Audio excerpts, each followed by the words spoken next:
députés et sénateurs, vous avez un rôle à jouer pour aider à corriger les excès du passé. Vous les collègues du Grand qui quittez les groupes armés, je vais le dire.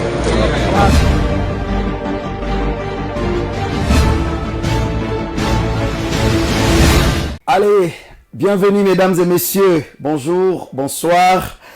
Cela dépend de l'heure à laquelle Borlanda Bisso, Liboso, poste télévision, Nabino, Bandeko Balandi. Et le temps, colonie. Oui, mercredi 13 novembre. Ouais, 13 novembre 2024. Tozaliawa, bon, mesano. Moussala Nabiso, Lukelabino Bansango. Actualité à Moka Nabiso, Tokenara dans les Congo profond pour la Rosolola. Lelo Bandeko Nanga Torosolola Nini. Masolola député Lelo, Tokobeta Lisolo sur détournement. Gestion, yaba province.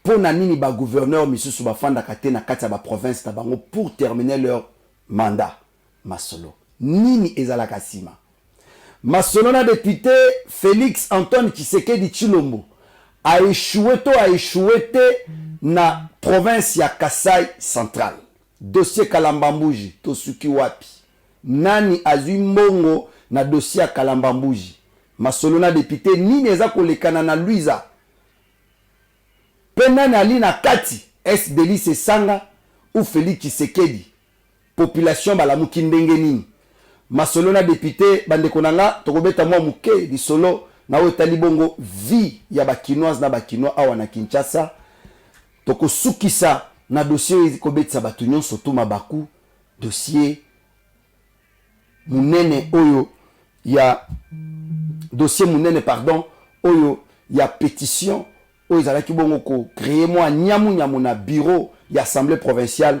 ya Kasai central bandeko balandi invité nanga lelo komo na Willy Wishia Bakatushipa azali bongo député provincial ya Kananga ville azali lisusu ministre honoraire ya ITPR.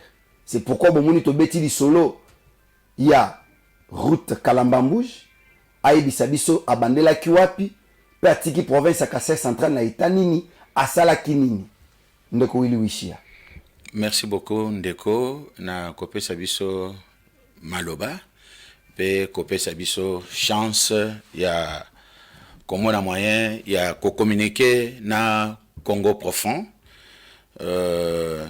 yango nde na sepeli makasi masolo na député na ebi que ezali émission moko oyo chaque fois nazalaka nazako apprécier ndeko Eliezer na bapanzi sango nyonso oyo azali kosala na bango puisque masolo na député à la minute ezali ko informer congolais nyonso pour la situation oyo ezali koleka na mboka. Très bien.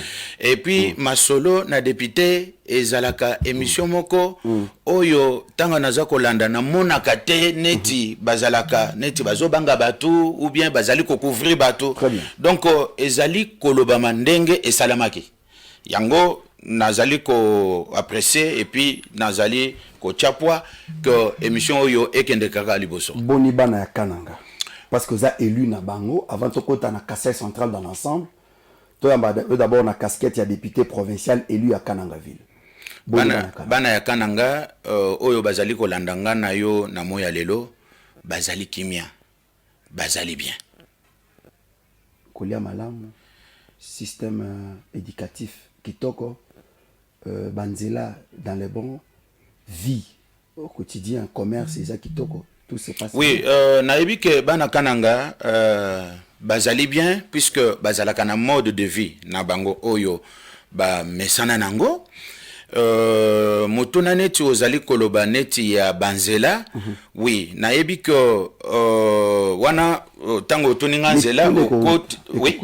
ekokota après midi allons-y oui tango déjà otuni makambo nzela wana ozali kozongisa nga directement na lobelango na ndenge que ministre honoraire. Pourquoi? Puisque oyebi ezali na période na biso oyo ngai nazalaki ministre provincial ya ITPR oyo toutaki ko sala 20 mois na ndeko John Kabeya wazaki gouverneur biso na époque na biso tango tokomi biso nde toye na projet to créer projet avarie urbaine oyo bazali ko sala sikoyo na Safrimex projet avarie urbaine à Kassai central nimande batoboyana oui ezala kité au côté déjà na bon terrain ah oui tango biso toyaki tokutaki ata arrière ya projet te tango tokomi nde totali ke vraiment eloko nini tokoki kosala puisque tokutaki ke banzela nyonso presque ya ville akananga ebebaki yango nde toinisiaki projet wana nazali moto oyo nakoloba na micro na yo ke ngande na memaki Safrimex na Kasa Central banzela nyonso ozomona lelo oyo bazali kosala ezali banzela oyo ngai moko to tracer na entreprise Safrimex na makolo nazali kokende tina travailler ngo ti dimanche pona que tout monde a moyen ya ko répartir 39 km na ville Mobimba ya Kananga. Mais koka nengo zoloba c'est comme si province à Kassai centrale est dans le bon alors que c'est la ville donc bakaboli ville ya Kananga est enclavée. Moi mutolo ngwa Kananga akenda ta dimbelenge c'est un problème. Mutolo ngwa Kananga te akeluiza librement, c'est un problème. Pour nous dont on parle souvent, c'est un problème. Kokendata route Kalambamou, Joana Mouta qui visite, il faut à la muscle pour quand même affronter. Quand vous nous dites que Omema qui projet Safrimex, commençons par là. Okutana bato Safrimex wapi? Oyebi ke tango to nazali puisque motono tunakingai ya ville Kananga nde oyoki na lobaki pona varie urbaine. Au jour d'aujourd'hui pona kobima lelo yo ville kokende na ba territoire na biso banzela nyonso ezali na ba kokoso mingi. Yango nde omoni tozali kozela projet ya nzela wana oyo ezouta kamwesha Kananga ezali pona ko désenclaver tronçon ya kolongwa Kananga okoma Chikapa et tozali kozela nzela ya Kananga Mbujimai pona ko désenclaver le susu Kananga Mbujimai lelo yo pona kokoma na Luiza c'est un problème lelo pona kokoma na Dimbelenge c'est un problème lelo pona kokoma na Chimbulu c'est un problème mais naebi déjà que tozalaki déjà na ba projet oyo totikaki pona ba nzela wana ya minene pour moi mona na moyen ya ke basalango et que nazali koyoka que dans les jours à venir ou bien d'ici là ba financement ya banzela wana ekozala oyaki na Safrimex d'abord tour ya solo ya yo na Safrimex parce que yo ne muto on s'est porté garant yo muto memaki objectif ezala kini oui tango nazali koloba que ngande na memaki Safrimex ezate ke ngana financaki Safrimex à l'époque nazaki ministre ya ITPR c'est tango to sali projet il fallait que le gouverneur de province a mon moyen ko sala lobbying pona komona chef de l'état ko la kisaye ke bon et pas na biso atayo moko soki oye zela na ville ezate na yango nde na canal ya gouvernement central après na BSECO to signaki protocole d'accord na contrat na Safrimex pour ba mona moyen ya kobanda ko sala projet ya varie urbaine et alors financement ya projet wana ezali gouvernement central alors nde omoni to signaki contrat wana na Safrimex pona kosala 39 km. 39 km donc na étendu il y a ville 5 communes. OK. Oui. Tozu Kato Kandesha Lukonga Ngaza Kananga. Et Kananga. Oui. Alors, nde omoni déjà que misala et salami déjà il fallait que sala 41 avenue. Lelo yo na banzi ke Safrimex ça sali 39 avenue. 39 avenue na Kananga. Na Kananga. Lelo so tokiti na Kananga ke no tozana 39 avenue asphalté. Non, tango to lobi nzela asphalté, nzela tango ezobanda na phase asphaltée directement te. Nzela tango ezobanda nano na phase ya assainissement.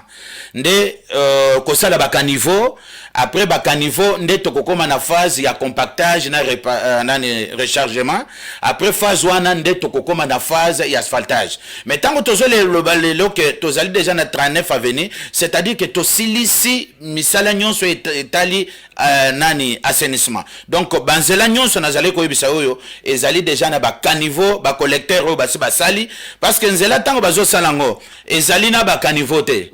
Mai nyonso ezali koya tango ezali kozanga esika ya kokendele nde ozomona que ezo créer ezo provoquer ba érosion. Donc phase ya liboso oyo Safrimex azaki nango ezalaki ya kosala ba travaux ya assainissement. Donc lelo oyo makambo etali ba assainissement nyonso esili. Safrimex azasi ko na phase puisque retard pe oyo ekotaki na misala ya Safrimex ezaki ake bazalaki na nani usine d'enrobete oyo ezali kolamba goudron pona kotia na nzela pe bazalaki na concasseur te oyo ezali kopasola mabanga ndenge na ndenge pona komona moyen ya kosala rechargement. Mais lelo yo à partir ya ba image na yelio okomona déjà que bon Safrimex a monté déjà usine na ye d'enrobé et puis na concasseur a ça monté ango. Je sais que dans les prochains jours, nani misala ya rechargement, compactage, asphaltage et kobanda pour na kosilisa phase ya projet oyo bisoto bandaki nango ya varie urbaine. Sikoyo awa, parlons un peu. Na oui. dossier à Safrimex puisqu'il y a les voix qui s'élèvent oui. pour dire que Bino Boyela Kinde cop. Oui. Na ville ya Kananga, na province ya Kasai centrale. Oui. Nayo na mentor na Yotoloba John Kabea Shikai. Oui. Boyaki. Beaucoup de projets que vous avez créés. Beaucoup. Donc, beaucoup de projets. Ils allaient dans une COP. Ceux qui vont se retrouver dans quand il y a rétro-commission, c'est difficile pour que vous, que le peuple s'y retrouve. Dites-nous un peu, Nini déjà, parce que tant on peut expliquer, Safrimex, Banzela, 39 avenue, c'est comme si, ils allaient maloba. Mais en réalité, la population du Kasai central souffre. C'est difficile que Moutoua Longane, Alongwa, Katoka, Akende Tinganza Sanke Atutana Mabaku. Quand vous dites que Nobo Bongi Saki, dites-nous un peu, Nini Yamalonga, Botiki, na province ya Kasai centrale, au Bakuti Kofanda, Père Bouvalobi, que waouh. Commençons d'abord par le programme, il y a développement 145 territoires. Honorable Willy Wishia, au côté de la Kasai centrale, en tant qu'ancien ministre, il y a ITPR. Koyebi Sabango Kengai, Willy Wishia, commandant aéroport, na saleli bino nzela ti ata na niveau ya hygiène ou bien lycée kele babeta maboko toza na télévision. Oui, oui, avant déjà na kota na mozindo il y a ba question ou bien mituna ozali kotona na kozongela nano likambo wana vraiment oyo bato balobelaka mingi ba rétro commission ba détourner tout ça. Oui, biso tango toye na phase na biso na koloba que ezali peut-être mbala liboso oyo ba projet ekosala manakananga et puis ezokende liboso. Pourquoi? Projet ni ki liboso. Mais zalana biso. Mais c'était tu les jeux et tu les jeux wana biso to zakite. Ata ya bino zéro. Te oya biso zéro te oya biso ezosala kala mingi te okomona ndenge ezokende. Le problème c'est quoi? Omoni projet net ya Safrimex. Safrimex projet wana ezali entreprise asali préfinancement. Entreprise aye a dépensé mbongo na ye, gouvernement a rezongi ça. Mais oyebi que tango bato bazali koloba makambo ya kebon au rétro-commission, au détournement. Bako détourner eloko o ezalite. Entreprise eye, ezo sala musala, ezo dépensé mbongo. Mbongo ezali na no rembourser te. Entreprise aye kozwa rétro-commission apesa bino. Ya ndenge nini et puis ya nini. Alors au monique ba projet nyonso e bandaki ezokende ezokomati na sukate. Pourquoi? Puisque ezalaki mbongo ezobima liboso. Tango mbongo ebimi liboso wana tolibike bato bakoka bolambongo. Mais na période na biso ngana zukoye biso que tozali gouvernement moko oyo ekei kobimisa na mbongo oyo amike balobaka na Kasai central mbongo ezate mais biso tosali ba projet na mbongo oyo ya recette locale. Mais ndeti projet nini oyo bobandaki nango boke nango ti esi. Mais oyebi ke na 20 mois. Na 20 mois ngana ko yebiso ke il faut ota la durée oyo biso to sali likolo gouvernement ndenge tokutaki gouvernement province ndenge totiki province. Tango biso toye na yebiso ke tokutaka ata arrière ya projet mon côté. Awa lelo yo na ba image ngana na yelio oyo oko vérifier yo moko ko zo ba image wana okendo vérifier nango. Okomona lelo que soki tozana chilumba tokutaki na chilumba que difficulté zalaki ya ba mama pour na maternité tout ça lelo yo totongi centre de santé oyo to jour nani gouvernement na biso koyaki totiki yango na niveau yake bacha toiture to silisi yango nyonso il faut bacha toiture na gouvernement oyo ezongaki en place. lelo yo okozala na image ya que na kolakisio ke entre katoka 3 na katoka 4 batu babanda kokufwa na mai wana chaque jour tango mbule za kobeta mais biso nande kokabe ya totali il faut vraiment to chapon au kotala niveau oyo biso totika kipon toujours na financement local oui local niveau oyo totika kipon na lelo niveau nini po wana ezali omoni tango zali na katoka 2 pona kokende na nganza kamombela batu babanda kokufa pe ebele wana biso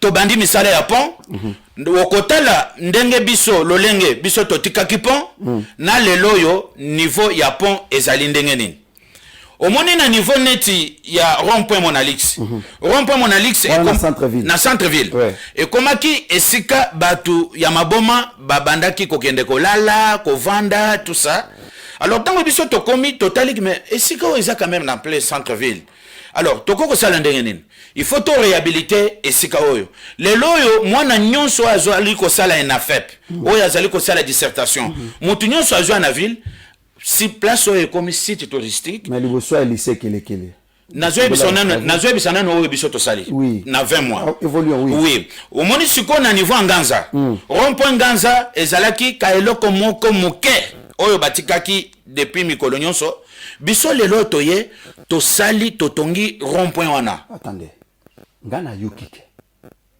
il paraît que besoin qui contrat pona kotonga ba rond-point bo détourner misolo wana contrat ya wapi na nani kasi na silisa oui oui contrat pona kotonga ba rond-point bo salika rond-point moko liboso ya Imo Kasai bo suki wana pe bo cheba photo ebele ya John Kabea en complicité na yo ozalaki pire petit na kati donc ye azalaki soki apesi mot d'ordre allez wou pitbull attaquer bozo bo sali makambo na nyonso projet à rond-point tango soulever likambo à rond-point c'est comme si beaucoup mifunda projet à rond-point ezali biso moko na lobi biso tango to financé par vous-même pour les recettes locales biso moko tango biso toye biso tokutaka arrière ya ba projet te omoni ndenge to bimi boye lelo eza ba projet omoni gouverneur akepo na ko lancer projet ya nani ya Notre-Dame aéroport mais ezali projet na biso totiki donc biso totiki lelo ba projet ebele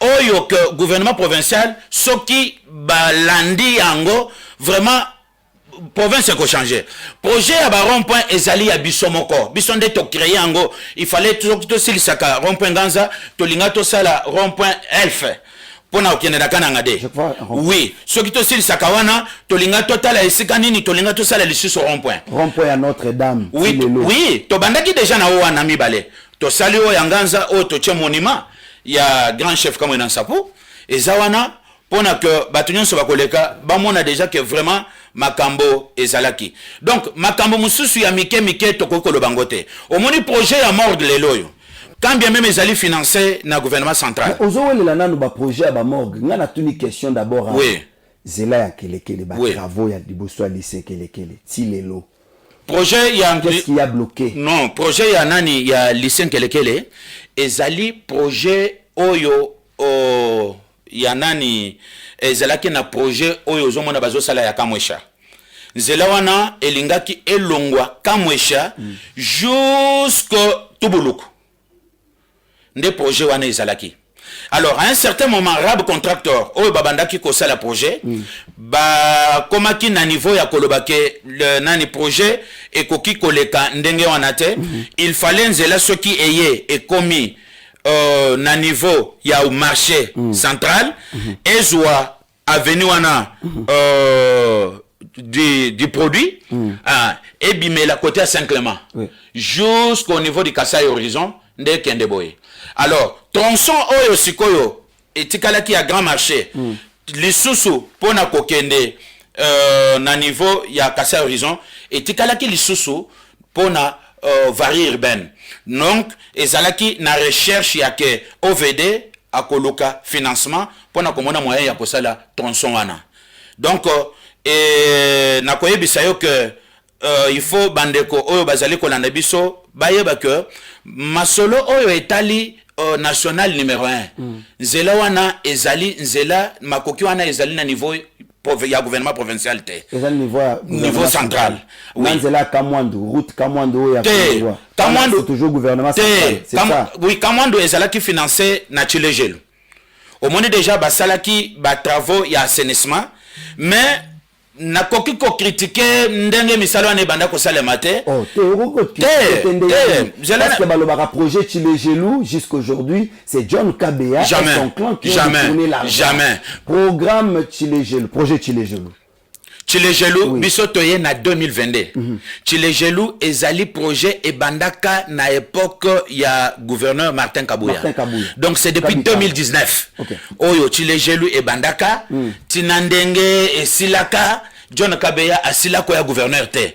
Tango John Kabea ye gouverneur, ba érosion nyonso wana ya Kamwandu e zalaki déjà ese bandaki. Mais qu'est-ce que Kabea fait na yo ministre ite père pour na ko barrer route na biloko wana? Te, au moni biso eloko biso to sali, tango to moni déjà que ba nani érosion wana ezali ko progresser makasi na lobbying ya ndeko John Kabea, nde au moni akei ko monana na bakonzi ya mboka po bazwa projet o ezalaki na Chilejelo bape sango rab contractor. Il est loyo projet wana ezali na maboko ya rab contractor oyo entreprise ezali ko sala nzela ya kamwe shakananga bango nde ba gagner marché ya projet wana ya nani pona ko sala oyo nyonso Chilejelo atikaki ezali na miboko. Donc ezali lobbying na biso soki biso te peut-être mele biloko wana elalaki. Alors John Kabea musala ya sali ezali akokende ko la ke webisa ba konzeke bon soki totiki projet oyo Chilejelo puisque entreprise basi ba bengana ki yango. Et puis, non mais au moins ce qui déjà que ce projet est allié à gouvernement central, c'est-à-dire entreprise et signé qui contrat na ministère national ya ITPR.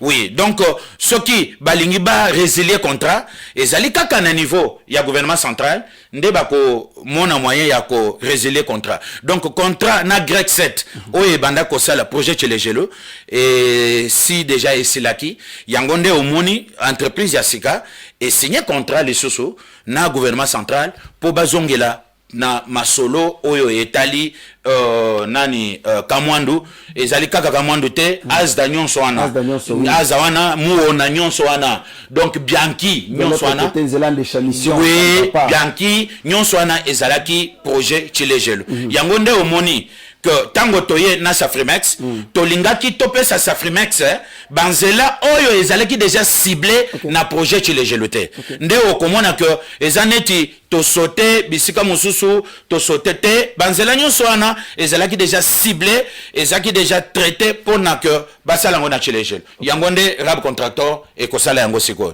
Donc il faut bandeko balongola na mutu na bango ya koloba ke bon na période ya John Kabea nde Kamwandu te Kamwandu biso tokoti yango non mais tokoti yango ozo tala lisusu neti na ko biso tala likamo mususu batu baloba mingi pona koloba bon John Kabea n'a rien fait tout ça le gouvernement provincial omoni tango zali na niveau ya PCR sur Kasavubu omoni wana à côté ya nani ya Cité Betel. Et utayi kubuka na oui. Et pas gouverneur yemo. Oui. Mais oui que je les a kubuka na même na arrivé même pas. Mais oui bien to koma wana. Oui bien que ebuka na kipona nini. Tala collecteur wana ka niveau wana oyo ezali puisque ville ya Kananga mobima ndenge ozali wana ezali soutenir na des collecteurs.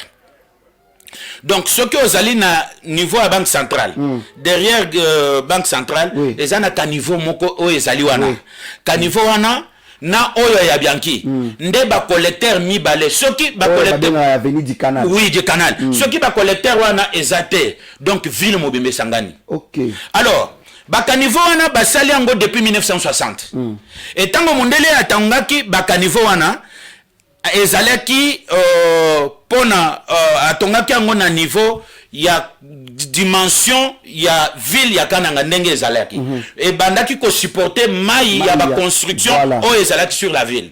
Mais tango sikoyo bandeko baye ba komiko ya à la tête ya province Kasa centrale mutu na mutu asali ba lotissement sur la ville ndenge alingaki. Mais tango bazo sala ba lotissement wana bato bazo construire ba immeuble mais conduite ya mai wana nyonso oyo ezaliko bazaliko tonga banda kwana mai wana ezokende wapi? Non mais de ce côté là bino pe bozana kati parce que vous a issu ya famille oyo tokolo baba kati je sais pas c'était un nom, c'est toute une référence na Kasai central et ça na terrain côté à Bianchi oyo penze il y avait des endroits où mai kokaki kokita et kufina ngokuna boteka nyonso wana ya pas de place ya kema ekoki kotambola ndeko wana kokolo wana likamusu puisque wana obetango wana obete famille bakatifi na kolobelango na betango te na lobinde vérité parce que fait partie ya belé zo salema na te badega wana nani concession wana bakatushi pa ezali na caniveau moko eleka na concession te mais na kozongela ngo alors te na binde betaka alors siko likambo ezande nini Mboula il y a les 26. D'abord tant que basali projet chez les gelo. Bazui mai nyonso ya Asda. Bazui mai nyonso ya centre-ville, batindi yango na collecteur ya Bianchi. Alors que likambo oyo balinga basala ya liboso il fallait ki batala nanu collecteur wana ke depuis mondele ya tiki yango. Est-ce que ezana madusu? Est-ce que koki ko supporter charge ya mai? Te bazui kaka banzela nani conduite wana ba connecter yango na nani na collecteur ya Kasavubu. Alors tango mbule il y a 26 le 26 et beti mai est débordé puisque mai ezaki ebele collecteur etikala ki muke nde omoni ebuki collecteur. Ça tango tali na collecteur wana okokuta ke ba construction omoni mutu atongi immeuble likolo ya collecteur. Donc na bordure ya collecteur de basali fondation yandako. Et le long ya collecteur nyonso wana bato batongi likolo. Le mususu omoni mutu akoti na collecteur po abimisa gravier ya collecteur akende kosala nango misala na ye yandako. Alors tango mbula ebeti ya le 26 écoute déjà collecteur ya Kolemba. Wana ozalaki déjà ministre ya ITPR ozalaki nanu. Le 26 nazaki déjà na komaki déjà ministre. Déjà on constataki que il y avait des dégâts comme ça. Tant ozalaki ministère, ozalaki musala inspection pour na kotala ko étudier ba secteur parce que c'est vous qui définissez la politique de votre secteur. Makamozo le balelo mona ki anwa avant tant ozaki na nibi o découvrir ba dégâts na après mbula. Mais oyebi que ezana makambo mususu oyo malgré que ozali ministre tu es limité de le faire.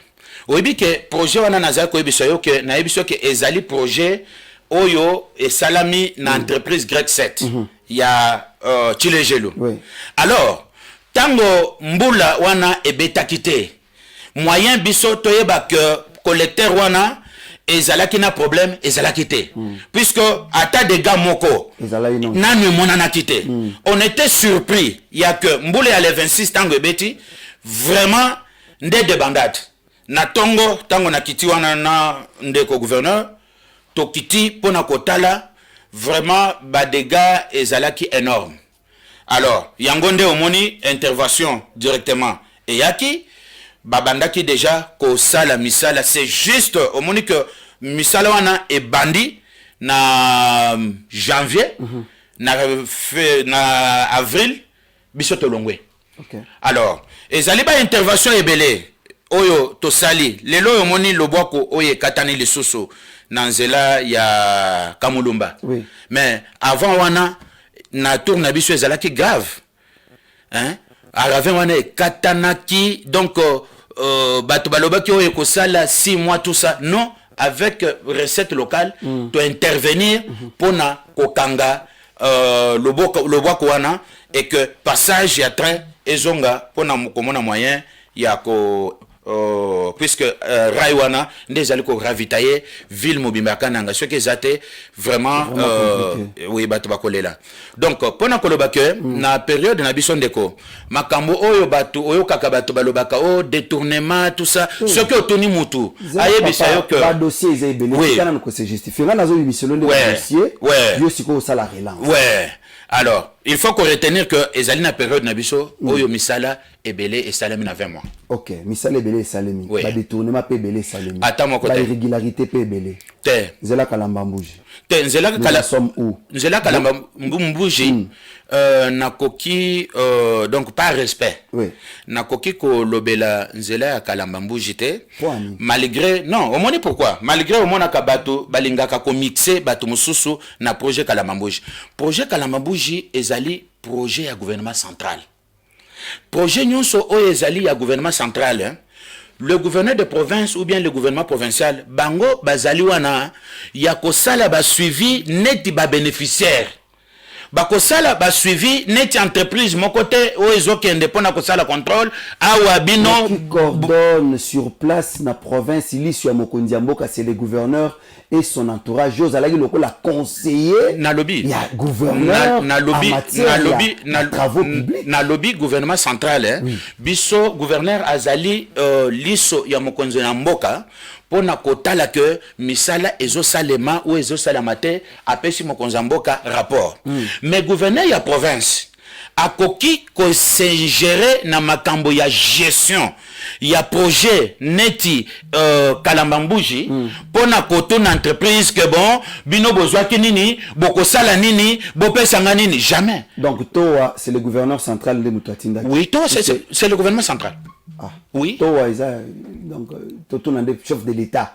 Na lobby makambo ya kotuna tango makambo ya etali makambo etali ba entreprise kotuna chef de l'état te makambo oyo etali ba entreprise na ba projet ya gouvernement central le ministre national ya ITP Azali. Donc Alexis Gisard, il faut expliquer biso likambo to wana puisque oui. Apparemment c'est comme si ça ne donne pas. Non mais to ezala lisusu na nani na kasa Nayoka à l'époque lelo to ezana chikapa le koeleza na kananga. Oui. À sa conférence, j'étais là. Oui. À sa conférence na Maison Blanche, je sais pas, Maison du Barreau, oui. je crois. Bah jeune. Oui. Bah ici de Koeliezer. Je l'ai dit dans ma solo la député. Oui. Yebisan de Kono Félix Azonga le sous-soirate. Wana John Kabe Ozalaki ministre à ITP. Bah lobby tant qu'il n'a pas encore terminé bah travaux na biso. Oya prometa kabiso. Na gouverneur na ye. Oyo bakoma kobenga ye John Kabeya wa manvu kozwa masango ya province kokende kosala ono tozo investir masango ane ye ya bandi koteka ngona bato service national na régime na bino balobi Félix Tshisekedi azonga lisusu te na kananga atikala na Kinshasa tango ba projet kobonga na gouverneur na ye de aya makambo na ebiso que oyebi que depuis Félix Tshisekedi a comme président de la République biloko ebele et salami na kananga naza koyebisa yo naza omoni tango bazoloba ke omoni développement ya mboka développement ya province il faut komona ndenge omoni lelo population na biso makambo naza koyebisa yo ke na elio ba image o balancer ba image wana otuna au-delà de ça ba image wana to balancer ngo mais masolo na député kitana kananga oui mais oui okokita tokozala na yo oyebi ke population lelo yo bazolinga so balamuki na tongo bamone déjà 39 km wana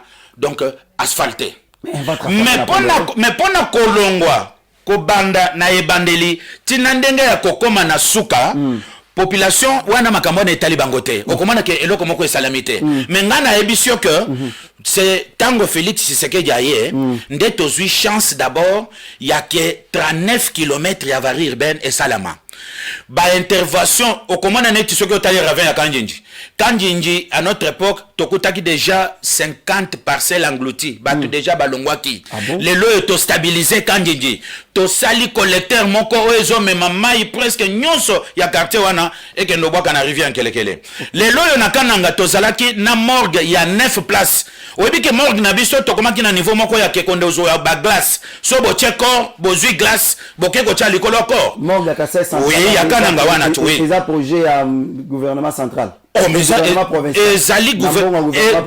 ezali projet biso to sali financé par le gouvernement central. Donc les lots zali na morgue il y a 54 places. Hein? Donc biloko donc ba notion nyonso oyo ezalaka na morgue les lots na kananga okutango. Donc ezali projet et salami tango président azali. Les lots to zali na université ya Katambai. Oyo oui ezali ezali batongi déjà ba travaux ici. mais mais il y a 4 les loyo toza presque na ba 75% na inikan. Okay. Oui, ezali tango président Félix aye omoni lelo projet to bandaki nango ya nani aérogare. Lelo soki otali déjà ba travaux ya aérogare kala mingi te bazo banda ba élévation de mur wana ezali pona ko faciliter piste na biso elongwa na 2000 mètres et comment na 3000 mètres pour que ba vol internationaux et banda pe kokita et pas na biso. Donc ezali ba projet oyo biso to bandi ezali ba projet oyo kozala ezali financé na gouvernement central. Donc si on peut retenir trop le baquet, la team KBA a laissé de l'héritage na province à Kasai centrale. Oui. C'est ça. Oui. Sikoyo likambo ya spoliation ya mapango na province à Kasai centrale, on vous cite beaucoup. OK. Oui bien quand même. Oui. Le pango ezalaki ya ikafana, oui bien. Oui. Le pango ya ikaf. Et andeni. OK. Oyebi mutuna oyo ezali kotuna ezali mutuna moko malamu. Nde débat oyo ezali lelo na plénière ya assemblée provinciale.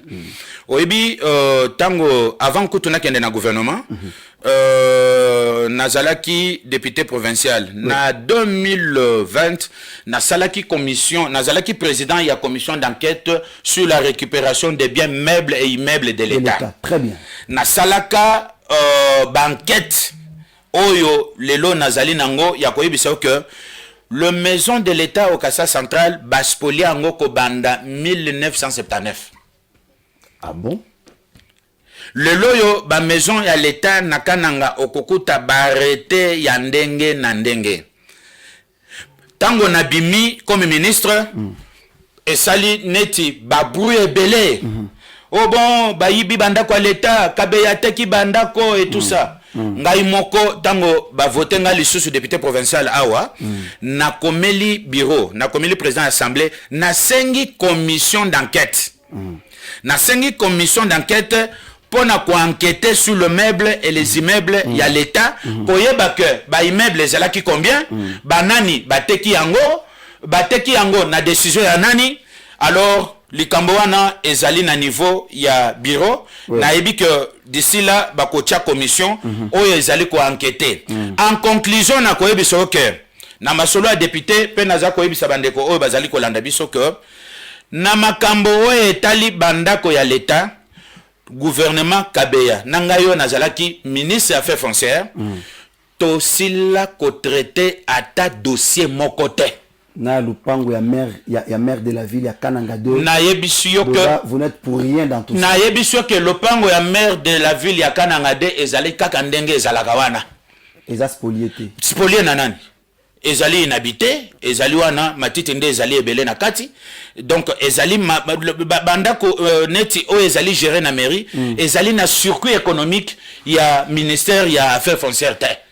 Donc makambo bandako wana ezali pe géré na mairie ndako wana ezali wana ndako oyo balobaki oyo ministre auti kozongisa yango lelo oyo pona division à genre. Oui. Ezali dossier oyo tokutaki que depuis à l'époque il y a son excellence monsieur le gouverneur Alex Kande. Oui. Dossier wana ezalaki ko-opposer province na ndeko moko oyo alobaki ke soki za match ke lopango wana ezalaki aye. Province ekendaki na justice, province eganyaki procès na ndenge ya kolobake lopango oyo ezali ya l'État. Alors tango tokomi na période na biso to monaki que bakomelaki gouverneur ya province par le ministre national sortant que lopango wana ezalaki lopango ya individu. Okay.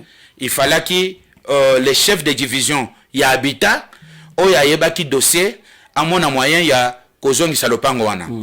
Alors gouverneur de province a acquisé réception. J'acquise réception. A acquisé réception na lettre ya ministre. Mais ma solo wana ezalaki ndenge nini? Ata ministre national ayebaki makambo bana kolekate ezalaki chef de division ya habitat nde mutu alingaki kokotisa batu na barrière. Donc oyebi que yende asalaki rapport atindeli ministre. Oh bon, le pango yo, ezali le pango ya mutu et tout ça. Et puis, ministère peut etindaka commission. Tango commission eye, écoute qui bisote, et mon qui bisote, bisoko tout eba kite ke commission eyaki. Nous on était surpris. Jour oyo bazali ko démolir ndako. Gouverneur a tuninga que bazo bisanga bazo démolir ndako et tout ça. Nga lobi oui. Ceux qui va démolir va salaire parce que le dossier wana ndenge na ebeli yango ndako ezali à province. Individu akoki kozwa ndako yango wana te. Nde omonaki na période par ordre ya gouverneur que tomonaki que atindaki rapport ya mabe na niveau national, gouverneur a pesa kinga ordre na suspendre directement chef de division. Et na salaki arrêt des travaux. Depuis mokolo wana tinandenge ministre lelo aye kozongisa parcelle wana ata mutu moko abanda konyata wana te. Puisque na suspendra ki chef de division et puis na telemisaki misala. Donc ezali pona koyeba que makambo wana babanda koloba John Kabe ya sombi ndako te. Makambo ezali kotuna lopango oyo ezali kota ya ECAF. Mais lopango wana ezali ancien député provincial ne abanda kolwenda ko wana. Nani honorable Mathieu Ntolo azali siko conseiller na ministère ya intérieur. Na ebi ke soko otuniye. Peut-être il y a une information. Ministère intérieur provincial. National. Oh, national. Oui, il y a Zaliawa. Yende abandaki ko vanda nandako wana. Tango alo abimi nandako. Toke na élection, ye bavota ki ete. Abimi nandako aye na Kinshasa. Nde to moni que mutu mususu akoti nandako wana. Tango wana dungai le susu nazali na ministère te. Nazali déjà na komi na assemblée provinciale. Alors peut-être rapport commission oyonga na sengi na assemblée provinciale commission d'enquête nde peut-être ekopesa lumière ya koyeba ke nani azali na ndako wana nani asombi yango puisque ezali kaka na intervalle ya que c'est vers juste après publication et résultat il y a ba élection oyo donc au mois de janvier février il y a 2024 que honorable oyo azalaki na kati ya ndako abimi après 2 mois mutu musu akoti. Donc, peut-être, honorable akoki koyeba moto akoti, ou bien, ba enquête biso tokosala, nde ekola kisake, nani, azui lisusu ndako wana. Mais, en conclusion, akoye biso que, spoliation, ya bandako nakasa central, ezali a lokutate. Spoliation, gamoko na salaki commission, na yebaki ke, à peu près 800 maisons de l'État, ezalaki spolié, ezali spolié na ville ya Kananga. Par les individus. Par les individus. Merci beaucoup, honorable. Pour finir, oui. Moi, quelques petites questions d'actualité. Oui. Vous allez me consumer, papa. Les cassettes centrales, vous voient. Oui. Parce que bon, vous n'allez pas nous dire que le gouvernement actuel, je ne pense pas qu'ils ont même 4 mois. Baena nous sikasika, bandi musala sikasika. Moi, tout bête à ma solo, on a siko izate. Oui. Bien, on va te bosser là qui fait moi. Oui. Affaire ya barrage, ya mbombo. Nous en sommes où? Otika etanini, il faut apporter lumière pour boboma ki bato bozu bo beti batol ta wana John Kabeyana honorable Willy Wishia bo beti batol bato bazeli babiki shit mbombo awa c'est bon bato balala mbombo matin balamuki wana ko j'étais à Lubumbashi na mona ono bake ba pikoli batol wana eloko atamoko te eza na kati bo beti bato penza 12 yebisa biso. Qu'est-ce qui s'est passé? Avant na beta masolo ya mbombo na kobeta eloko moko obeta ki pe na ndenge na ndenge obetaka yo tango beti omoni tango lobi bozwaki masangu boyokani tout ça mais na koyebi so ke ezali na période na biso oyo ya 20 mois oyo to gérer crise na Kasai central mwana mboka John Kabeya alongwe tango biso toyaki tokutaki masangu na ba 6000 ba 8000 biso toyokotika masangu na ba 2500. Ah bon? Oui. D'abord tango tokoti à 8000. Oui, d'abord tango tokoti to sali kaka 1 mois. Masangu e komaki tina 12000. Oui, ba Kasai central ba. Mais bazona na ngai makabana zolo bati. Biso totiki masangu donc na période na biso totiki masangu na 2500 2800. Tala d'abord ba secret ba effort to salaki. Moi tolongwa wa toke komona général na Kanyama. Service national abanda kotinda masangu na Kananga te. Masango pe bandaki koya na kananga ezalaki donté. Masango bandaki koya na kananga biso to kendaki kosenga général de façon que au lieu masango nyonso e bandako kende mbujima ye kende te bozala pe kotinda masango mususu bateka na kananga. Donc masango ezalaki eye etekami na kananga mbongo ezongi kaka na compte ya service national. Ezalaki mbongo ya province te. Ezalaki masango ya honorable John. Ya John te. John ndenge nini? Kanya makase sa ezali siko chef de coutumier obokangaka te ezalaki to kangaki moto te. Ezalaki ba service oyo to chaki puisque ceci na biso ezaki ndenge nini? Moto nyonso asomba ka sac moko. Soki osengi osombi 5 sacs, to moni déjà que ozana esprit mabe. Et alors, tango massacre moko pour permettre à mais tango déjà ben rumeur et bimaki ya kolobake bon tel ou tel ba sombi ba camion mobimba. Alors, renseignement ezo senga que tango ba tangio na likambo ezali teke ba lobi oui tango ba lobi il faut ba vérifier pour na komona que oyo lobamaki ezalaki ya solo ou bien ezalaki ya lokuta. Donc ezalaki teke ba kangisaki moto.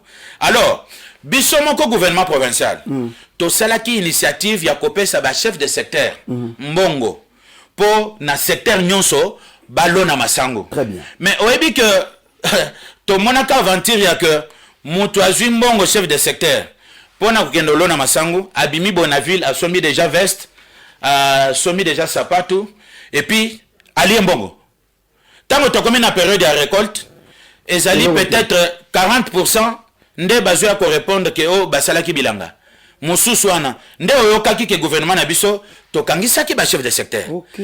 Kaka population oh mbongo eza ya l'état bino ba kangisa bato ndenge nini mais culture wana vraiment tokokoma wapi tokoma wapi ndenge bokomi tokomi wapi. Alors nyonso wana ezali effort oyo biso to banda ko sala ya gouvernement na biso que population na biso soki kanya mazotinda soki masango d'abord pour votre information masango oyo biso tolonaki tango bazui yango ekomi na kananga. À l'époque masango ezalaki 3000 3500 mais biso ya gouvernement totekaki yango 1000 francs. Meka ya masango biso totekaki yango 1000 francs. Ezalaki déjà toyokanaki déjà tokenda komona Jacques Kaboule to sololaki na ye pona ke soki to continuaka tozaki déjà na ba champ minene yango nde omoni tozwi na service national to pese champ ya Kanyuka to pese champ na Katwambi. Depuis l'année passée, c'est John Kabia qui avait dit. Oui, depuis l'année passée, le service national a commis déjà ko sala bilanga oyo ba bâtisseur basaka na Kanyama ba komo sala ngona kananga ba tongi na période na biso des écoles ya ba bâtisseur bazo former sikoyo na kananga. Ezali effort biso tokenda ko benga général que yaka et pas na biso. Donc na 20 mois tozana makambo ta on a zolo ba ebele ezali ebele oyo to sali. Merci beaucoup. Alors na kozongela mbombo to silisi to komi na oui na zongeli mbombo oyibi ke ezali projet ya kala ya Codesco na Codecor. Oui babandaka ngona ba monseigneur ba kole tout ça projet wana ekufaki. Tango nazali na ITPR tokena Lubumbashi pona makambo ya nani ya shit katende tokutaka ba matériel ba tumbaka tout ça donc ekomaki masolo mwa mulai. Alors, tu es qu'on réfléchir, ndeko John Kabe a réfléchi à l'obité. Tu as un projet mon quoi ya mbombo. Tu koki koluka ba ingénieur, ba technicien ba ekota la, ba bisabiso ke ekosala ndenge. Alors, tant que tu benga ki déjà ba technicien ba l'obité dans 36 mois, tu koki ko bimisa 10 mégas. Awa na mbombo. Alors, tu kosala ndenge nini? To mener les sous lobbying, nde tozui mutu oyo entreprise oyo elingaki e financer. Arish nde azo financer ba travaux ya aéroport. Nde lisusu alinga abandaki déjà ko financer ya chute mbombo, ya barrage mbombo. Entreprise ye ba mener déjà ba étude à 60%. Mais obinde makamona solo ba ke population ou bien bande kona biso ba kolinga so bola muki na tongo. Ezaneti mayebo. Bobola muki na tongo boye mayebo bokuti yango bozu yango bokoma olia te. Tango misala nyonso ezo salama. Il faut qu'on respecte ba condition ya ba étude. Ba étude presque biso tokomaki déjà na ba étude nasuka. Yango nde omoni to salaki installation chantier. Nani manzanza oyo na chaki, oyo na kangaki na shit mbombo. Ezalaki manzanza ya keto kangi yango po biloko ezaki na katite, ezalaki pona ko délimiter d'abord terrain oyo misala ebanda ko salema et pona que esika nyonso ana ezali esika ba pêcheur ba bandaki ko kende ko bambisi il faut déjà accès ezala les sous ezala interdit na bato oyo libanda omoni ba nani ba conteneur oyo bato bakendaki balobi bon tala ba conteneur eza vide na kati te ba conteneur wana nazwaki na sengaki na Megatron ezaki projet salaki ba panneau solaire na résidence ya gouverneur soki otali ba conteneur wana ezalaki na résidence wana ya gouverneur na sengaki bango pona nini pona bandeko oyo ya entreprise balinga bakende ko travailler na chite mombo ba utiliser ba conteneur wana neti ba bureau puisque moyen ya kotonga ba bureau ezalaki te donc projet il fallait que kende mangombango yango nde nakenda kozwa ba conteneur wana nazana ba image oyo nga moko nde na memaki ba conteneur wana mais tango moni bandeko bakei yo yebi ke ministre provincial azali yo azali journaliste tango zo kende bino bozaka na expression moko bebisaka biso des sons de cloche tango kei ba yebiso ke bon ba conteneur oyo balobaki matériel ezana kati yango eza vide mais il faut retourner nana mona eza peut-être yo moto liboso na niveau national na mona ke otuni ngai ke bon oyo makambo basolo bezandenge nini vous voulez me dire que ba journaliste ata mokote na lobby ata mokote atunanga mutuna o nazali ko yebisa oyo soki azali aloba a présenter émission ke ngana sina ton ngana no na mona journaliste mokote wa zoto nanga ke makambo ezandenge ni yozote nanga alors na mokuse ezandenge wana alors misala wana ezalaki déjà financé na hauteur ata ya ba 200,000. Pourquoi? Puisque les travaux non se silaki. Alors, tango biso tolongwe. Il fallait d'abord, avant tolongwa, au moins ce que tolongwe na commune Nganza, maison communale. Oui. Et ça déjà nanzela, to signa qui déjà contrat d'entreprise. Mbongo déjà bachaki pour na kosala 10 km. Kolongwa shit mbombo to bimi directement na niveau ya commune. Au lieu ya ko contourner Chikaji. Et ça qui musika ibanda kosala 23 km. Alors déjà tozalaki déjà prêt. Entreprise ezaki déjà. Et ça, tant que tu as une élection, tant que tu as l'issue bisoté, nde omoni makambo wana. Mais il y a ce qu'on appelle la continuité de l'État. Mais la continuité, il faut que tu n'aies pas besoin. Oui, mais c'est comme si Bino bloqué, Kassai central. Attendez, Nassili honorable. N'a eu information. Oui. C'est comme si, na Kassai central, il y a quelques familles, 10 familles, moko. Na lobaki ngoto, de l'autre côté, na tranche matinale. 10 familles, moko nde bozo décider sur vie à Banamboka. Ce qui est honorable Willy Wisha Lobi, allez, telle personne et telle personne va revivre à thé. Vous pouvez déstabiliser toute la province à cause de vos conflits entre politiques. Na makambo nyonso lobi. Nini botikeli bandeko baza ko gérer province actuellement ne que les heures ont été signalé que Donald Trump a Koti comme président na Maison Blanche mais passation collaboration entre le président sortant et entrant il faut les la prolonger. Est-ce que les gouvernements Kabea aussi longtemps que Boutiko Bima collaboration entre Bino na actuel gouverneur Eza Malam, est-ce que Bozo Solola, il y a quand même cette relance, il y a un projet comme Bandaki, comme ça yo finalisé ou bien et Nengini? Omoni tango ndeko John Kabe akendaki na ba vacances parlementaires na ye et loko liboso akendaki pona ko présenter civilité na gouverneur malgré kokoso yaki bayambaka yete salaka bez bomona kango abanda kokende pona ko lakisa gouverneur que omoni ndengo yeboye tala sur le plan sécuritaire tala dossier na tekaki tala makambo infrastructure tala alors malheureusement bayambaki yete alors omoni ndenge biso tozali boye biso toko biso d'abord biso soki mutalobi ke biso tozo décider sur la province non biso tozali ba démocrate biso tokoko décider ndenge nini décider papa yo wana ba utiliser pour ça la motion la pétition pour que qu'il n'y ait pas stabilité à gouvernement pour se retrouver to yo za ministre té excellence John Kabea fait l'honorable John Kabea ali sous gouverneur té bozana ba pire petit na binoté na exécutif provincial c'est ce qui fait que ça dérange oyebi salaire ya ministre provincial na Kassa central oya député et ko futaye 3 fois. Donc jamais na motako ko envier les lois à longwa assemblée provinciale pour akene na gouvernement. Et puis oyebi que pétition ezali moyen de contrôle. Moyen de contrôle ya gestion. Biso tozali ba ancien parlementaire.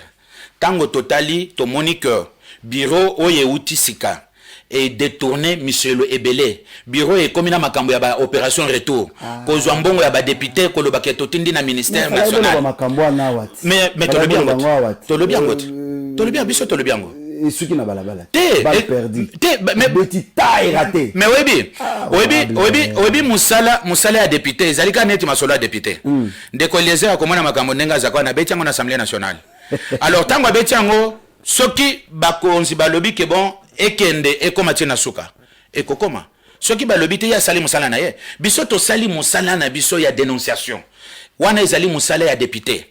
Et puis, tango to sali ba pétition ezali ko benga na bureau te. Pétition ezali plainte oyo to fundi bureau na plénière.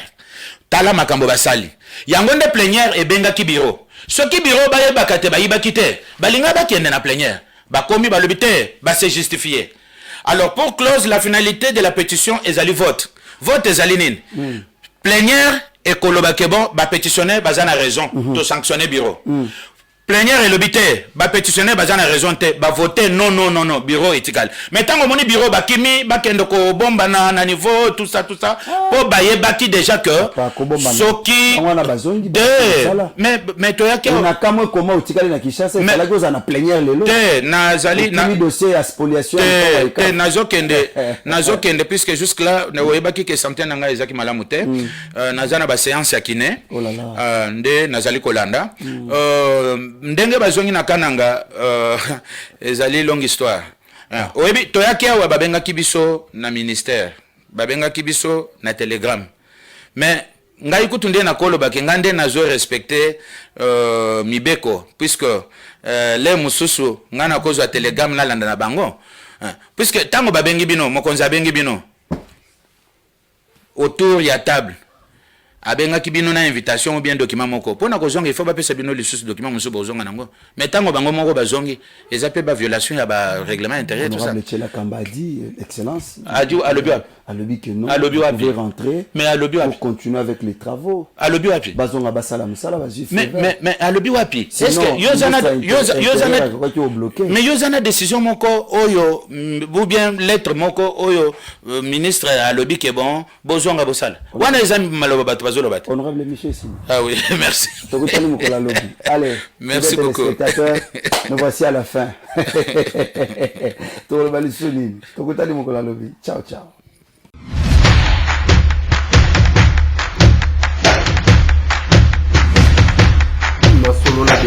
Honorables députés et sénateurs, vous avez un rôle à jouer pour aider à corriger les excès du passé. Vous les collègues du Grand Kivu, quittez les groupes armés, je vais le dire.